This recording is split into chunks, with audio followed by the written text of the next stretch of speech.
Oke guys, ini salah satu tempat yang sangat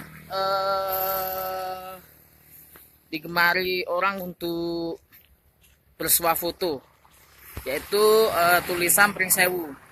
Selain itu, selain tulisan Pringsewu, juga pemandangan di sini terlihat lebih asri karena banyak tanaman padi yang hijau yang membuat orang tuh merasa foto di sini lebih natural seperti itu.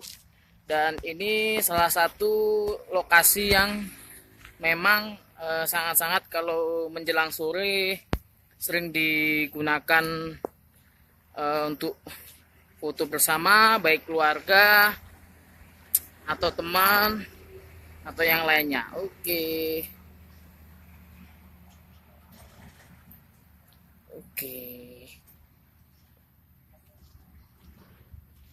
Kebetulan